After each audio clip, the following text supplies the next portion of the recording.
क्या आपने कभी गरम कढ़ाई में एक्सपायरी दवाई या टैबलेट डाली हैं? नहीं डाली हैं तो आज इस वीडियो को देखने के बाद डालना शुरू कर देंगे। इसमें कमाल के टिप्स हैं और उनके कमाल के रिजल्ट हैं, तो आप वीडियो में पूरा बने रहें। छोटे-छोटे टिप्स को यूज करके हम अपने काम को आसान बनाते हैं और टिप्स के साथ हमारा काम झटपट हो जाएगा। तो चलिए अपना वीडियो शुरू कर लेते हैं। सबसे पहला टिप्स है कि इस तरीके की जब हम चटनी बनाते हैं तो मूंगफली भूंजते हैं तो इनका छिलका निकालना दिक्कत वाला काम होता है। कहीं भी अगर हम उड़ाते हैं तो वो पूरे में फैल जाता है। तो इस तरीके का आपके पास झारा है तो झारा ले लीजिए, लेकिन मेरे पास ये झारा बड़े छेद का था तो इससे मूंगफली नीचे गिर गई है। अगर आपके पास छोटे छेद का है तो आप छोटे छेद वाला ले लीजिए। अगर झारा नहीं है तो इस तरीके की टोकरी तो सभी के पास होती है, ये भी छोटे छेद वाले ही लेनी है। तो आपके ऊपर सारी मूँगफली आ जाएगी और छिलका नीचे निकल जाएगा।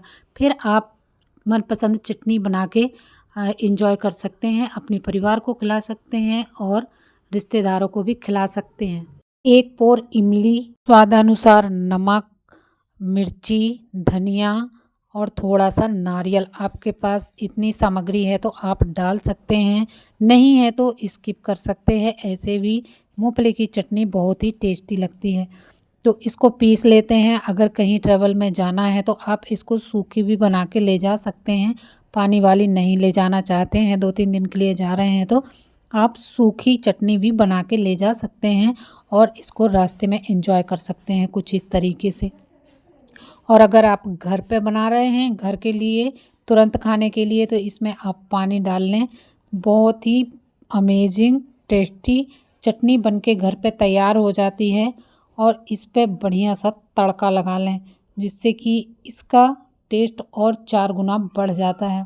तो इस तरीके से राई, कड़ी पत्ता और मिर्ची लेके इसमें छोंका लगा देना है और आपकी डोसा इडली वाली चटनी बनके तैयार है। चलिए देख लेते हैं अगला टिप्स। इस तरीके के जो धूप के डिब्बा होते हैं या फिर साबुन के डिब्बा होते हैं, उनको हम यूँ ही फेंक दिया करते हैं, लेकिन इनको कबाड़ समझ के बिल्कुल भी नहीं फेंकना है।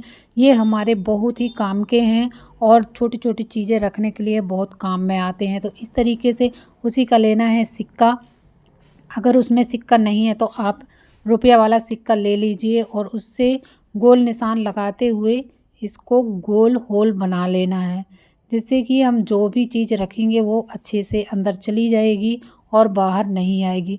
अभी इसी होल को थोड़ा सा डेकोरेट कर लेते हैं ताकि ये देखने में सुंदर लगे और पता चले कि इधर कुछ है, यहाँ पे कुछ रखना है। इस तरीके से ऊपर बंद कर देंगे, सील कर देंगे। आप चाहे तो टेप भी लगा सकते हैं, ऐसे ही ये टाइट है, टेप लगाने की ज़रूरत नहीं है। पीछे कर लेना है छेद। अगर आप कील दीवार पे नहीं गाड़ सकते हैं तो इसमें आप लगा लीजिए डबल टेप। डबल टेप को थोड़ा सा बड़ा लगाना है ताकि ये टिका रहे, नहीं तो डबल टेप आजकल का जल्दी गिर जाता है क्योंकि उसमें गम कम होती है। तो मैंने तो इस डिब्बे को टांग दिया खीले में। अभी ये ना ही गिरेगा और ना ही उछलेगा। अब जहाँ भी आप कंघी करते हैं, जहाँ भी आपके बच्चे कंघी करते हैं, वहाँ पे इस डिब्बे को टांग दीजिए और जो भी बाल निकलता है पूरे में फैला रहता है ना, वो इस डिब्बे में ही बच्चों को डालने को बोलिए। घर साफ सुथरा रहता है तो अच्छा लगता है। देख लेते हैं अगला टिप्स। इस तरीके के चाबी के छल्ले होते हैं जो इनमें नया जब छल्ला होता है ना तो चाबी डालना थोड़ा सा मुश्किल वाला काम होता है क्योंकि ये खुलता नहीं है।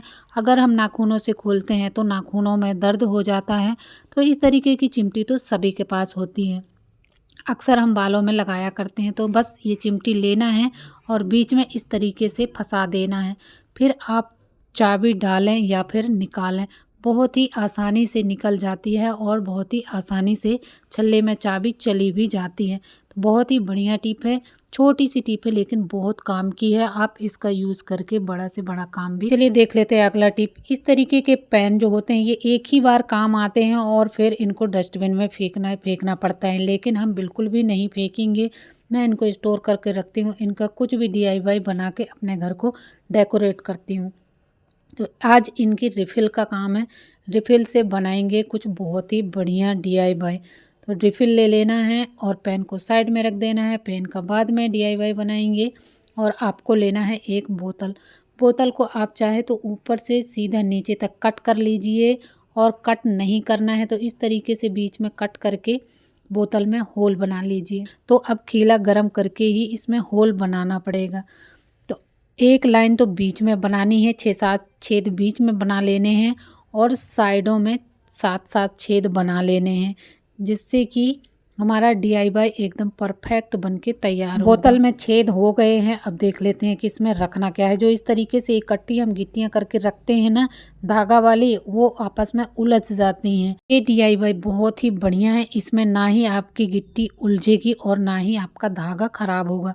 तो एक एक रिफिल लेना है और इस तरीके से बोतल में गिट्टी डालते हुए आर पार निकाल देना है। ये बहुत ही बढ़िया तरीके से सेट हो जाती हैं, एक भी बाहर नहीं निकलती हैं और ना ही धागा आपस में उलझता है। और जो हमने बीच वाले छेद बनाए थे उनमें आप धागा डाल लीजिए, फिर जब आपको जिस धागे की ज़रूरत पड़े आप धागा निकाल के यूज कर सकते हैं। तो इस तरीके से हमारे पेन की रिफ़िल का यूज़ हो गया और हमारा बहुत ही बढ़िया सुंदर सा DIY बनके तैयार हो गया। देखने में भी बहुत ही सुंदर लगता है। इसी बोतल में आप हुक, आई और भी चीज़ें डाल सकते हैं जो सिलाई के काम आती हैं। इस तरीके से धागा देखिए निकालिए, जो भी आपके मनपसंद का धागा हो वो निकालिए और सिलाई कीजिए। तो बहुत ही बढ़िया टिप है, आप भी इसका यूज़ करके अपने लिए छोटा सा DIY बना सकते हैं, अपनी मम्मी के लिए DIY बना सकते हैं। उम्मीद करती हूँ आज के टिप आपको पसंद आ रहे होंगे। अगला टिप है इस तरीके का जो चश्मा वाला बॉक्स होता है, कभी कभी चश्मा टूट जाता है तो ये बॉक्स यूँ ही पड़ा रह जाता है, फिर ये हमारे कोई काम का नहीं होता। लेकिन हम जब कहीं जाते हैं ना तो इसमें हम अपनी छोटी छोटी चीज़ें रख के ले जा सकते हैं। जो चीज़ें टूटने वाली होती हैं वही चीज़ें रख लीजिए। तो इसमें बहुत ही हार्ड डिब्बा होता है, मोटा डिब्बा होता है, जिसकी वजह से इसमें सामान टूटता नहीं है। तो आप इसका यूज़ करके अपने सामान को बचा सकते हैं और अपनी यात्रा सफल बना सकते हैं। बहुत ही बढ़िया टिप है, आप एक बार ट्राई कीजिए, फिर बार बार इसी में टूटने वाला सामान लेके जाएंगे।